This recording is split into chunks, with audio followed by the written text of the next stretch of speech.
Olá, eu sou o Dr. Romualdo Sanches Calvo Filho, advogado criminalista, tribuno do júri, e estou aqui para mais uma vez bater um papo, com os colegas advogados de todo o Brasil, acerca de temas pertinentes, importantes, cruciais mesmo, para a atuação do advogado, da advogada, em plenários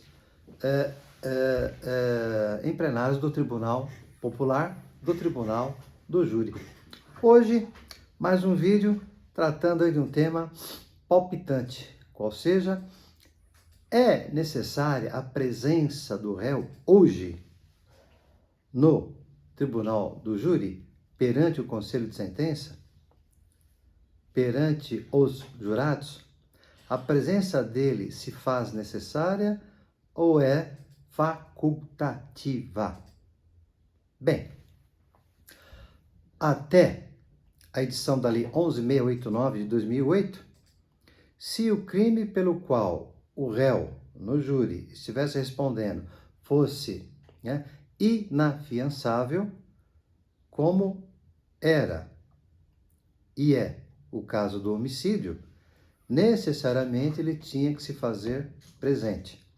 Não haveria sessão do júri se por acaso ele não estivesse presente, tá? Ainda que preso, mas tinha que se fazer presente. Caso contrário, o feito ficaria suspenso, até que um dia ele se apresentasse ou fosse preso. Porém, hoje não. Hoje, é facultada a presença do réu, independentemente do crime pelo qual ele responde no tribunal do júri, é afiançável ou inafiançável. É indiferente, tá? Então, hoje, se o réu estiver solto, ele não é obrigado a comparecer à sessão do júri.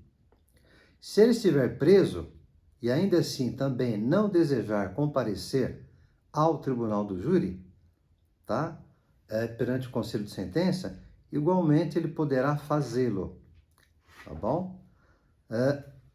Inclusive, no caso de ele estar preso, o seu defensor já poderá informar ao juiz que a sessão do júri, deverá ocorrer sem a sua presença. Sem a sua presença, caso ele esteja preso.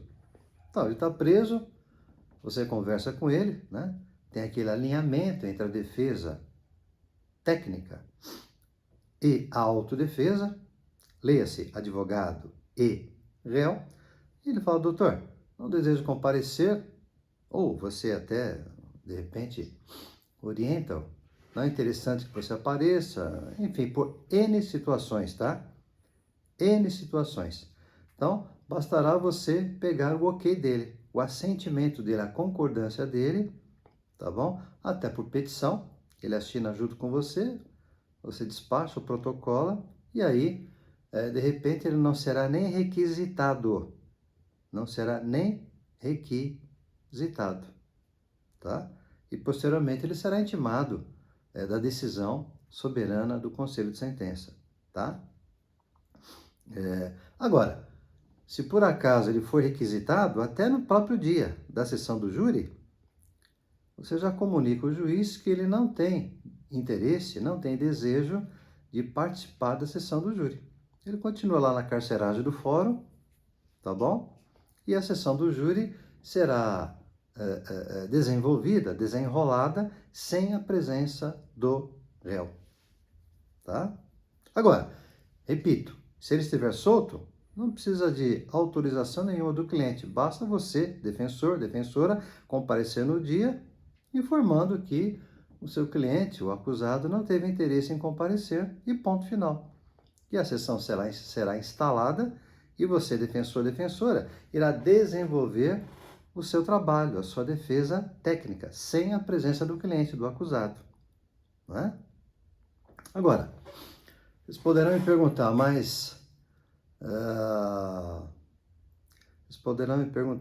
em qual situação, doutor, o réu poderá, optar pelo não comparecimento, tá bom? Especialmente estando ele solto, né? Especialmente estando ele solto. Bom, várias situações. Uma delas hoje, infelizmente, agora tem esse tema, 1068, do STF, tá? Tema de repercussão geral, 1068, que diz, né, que fica autorizada a prisão do réu no plenário do júri, no caso de condenação. Pior que isso, né? Pior. Tá? Independentemente da quantidade da pena. Tá? Porque o artigo 492, inciso 1, a linha E do Código do Processo Penal, dizia lá que o juiz decretaria a prisão preventiva numa pena, numa condenação, né, igual ou superior a 15 anos. Daí depois o STF ele foi provocado, né, por uma ação constitucional, onde ele então decidiu não só que o artigo 492, inciso 1, a linha E do CPP é constitucional, e conseguiu piorar um pouco, né? Ou seja, independente de ser 15, de ser 11 anos, 10 anos, o juiz está autorizado a decretar a prisão preventiva do réu. O que é, na minha opinião, né, lamentável, uma vez que não existe execução antecipada, né? Execução antecipada da pena. Até porque o próprio STF julgou constitucional o artigo 282 do Código de Processo Penal. Ou seja, né, aplicou o princípio da presunção de inocência, de maneira que o réu, antes de transitar em julgado a sentença condenatória, tá bom? Por si só, ele não poderá ser recolhido à prisão para início de cumprimento de pena. A não ser que ele já esteja preso, tá? Já está preso, preso fica. Se está preso é porque teve os motivos, né? Teve os requisitos da prisão cautelar, em geral. Agora, estando ele solto, tá bom? O Supremo já tinha entendido anteriormente que solto deveria ficar até que o Estado conseguisse um título definitivo de sua condenação. De maneira que soou aí, francamente, uma contradição, o Supremo, posteriormente a esse entendimento, né? E com relação agora ao artigo 492, inciso 1, a linha E, ter sufragado o entendimento de que no júri, no caso de condenação, pior, né? Independentemente da quantidade da condenação, está o juiz-presidente autorizado a prendê-lo, a dar início ao cumprimento imediato da pena. Uma verdadeira contradição, né? Coisas do STF, não é mesmo? Então, voltando, de repente, você conhecendo quem é o juiz-presidente e que realmente ele tem, por atitude, né, mandar prender o réu, especialmente em caso de condenação, tá bom? Pelo júri, tá? Você, claro, você antes pesquisou lá no fórum, né, conversou com colegas, foi lá no cartório, e realmente é um juiz-presidente durão, né? Manda prender mesmo, sem choro, nem vela, nem fita amarela. É claro que aí você pode recomendar ao seu cliente que, sinceramente, não compareça à sessão do júri. Né? Não compareça. Grava um vídeo ali, né? Exibe o vídeo do seu cliente aos jurados no dia e peça para ele não comparecer. Ou então, se ele quiser correr o risco, né? Olha, se quiser comparecer, ok. Porém, esse juiz aí, ele adota literalmente o entendimento do STF de que pode prender e acabou. Então, se ele quiser correr o risco, ok. Se não, ele não deverá comparecer à sessão do júri. Né? Ok? Então, esse aí hoje, no meu entendimento, é o principal motivo para que você, de repente, sempre alinhado com o réu, claro, né? Sempre numa colisão, numa harmonia, você decida que ele não compareça à sessão do júri estando solto, tá bom? Estando ele solto, ok? Então, hoje, é facultativa a presença do réu. O ideal, gente, o ideal mesmo, é que o réu compareça. à sessão do júri, tá? O ideal é que ele compareça, porque os jurados querem ouvi-lo, querem ver o acusado, escutar a sua voz e tirar as suas impressões subjetivas, né? Que é um julgamento subjetivo, é pessoal. O jurado não fundamenta a sua decisão. Então eles querem ver, né, a silhueta, né, o semblante do réu, a voz do réu, se ele inspira credibilidade ou não, enfim, tá? É um julgamento do fim do mundo, né? Então, tá? Tem um lado bom e um lado ruim, né? Mas de regra é interessante que o cliente compareça, tá? Especialmente se não houver aí o percalço de eventual prisão, tá? Eventual prisão.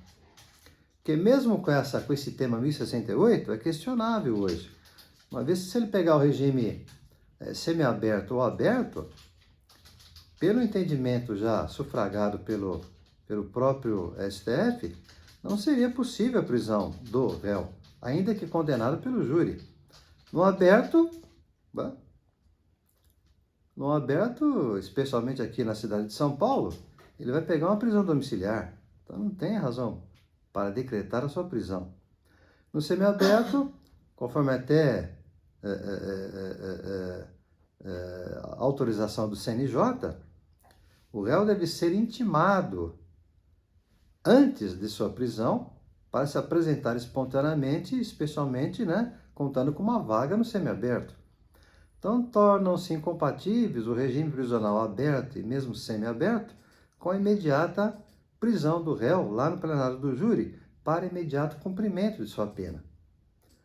Então, hoje a gente tem que sopesar bastante, estrategicamente, o interesse ou não de que o seu cliente, solto, se apresente para a sessão de julgamento, tá? E se ele estiver já preso cautelarmente, por esse processo, mesmo do júri ou por outro processo, tá? Ainda assim, às vezes também é interessante que ele não compareça à sessão, que ele não se apresente ali fisicamente na sessão do júri, tá bom? Porque, de repente, ele já seja um réu aí multirreincidente, já um réu aí, digamos, complicado, os antecedentes criminais não ajudam, às vezes ele já deu várias versões, então seria interessante ele dar uma outra versão lá no plenário, enfim, gente, cada situação é uma situação, né? Não é nada absoluto. Mas, de repente, também torna-se interessante, ainda que ele esteja preso, que ele não compareça à sessão do júri, né? O que, confesso, é mais raro, tá? Normalmente, e repetindo o que eu já disse, é interessante que ele seja ouvido.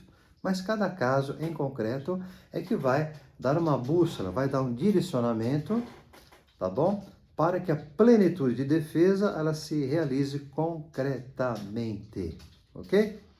Com essas considerações, espero aí ter contribuído mais uma vez com a atuação do colega, advogado, advogada, tá? Nos seus plenários. Lembrando que nós temos um segmento aqui no nosso escritório, na Sanches Calvo Advogados, que é a mentoria no Tribunal do Júri. O que é isso? É um segmento aqui que proporciona ao colega advogado, advogada, consultoria e parceria em causas concretas, reais, processos verídicos do Tribunal do Júri, que tenha chegado ao seu escritório e o colega, a colega, por inexperiência, falta de confiança ou, né, ainda por nunca ter feito um tribunal do júri ou ter feito poucos plenários, não tem aquela confiança que só vem com o tempo, não pode perder o cliente, que a vida está difícil, porém, também não pode se aventurar, não é mesmo? Afinal, a liberdade, tá bom? É um grande patrimônio do cidadão, do acusado, que não pode ser aí rifado, né? Daí, esse segmento nosso. Ou seja, a gente poderá ajudá-lo, auxiliá-lo e proporcionar um bom trabalho a favor do seu cliente, seja por nossa consultoria, seja mesmo por parceria. Atendemos, tá? Em todo o Brasil. Saiba mais contatando-nos agora mesmo. Vejo vocês no próximo vídeo. Obrigado e até lá!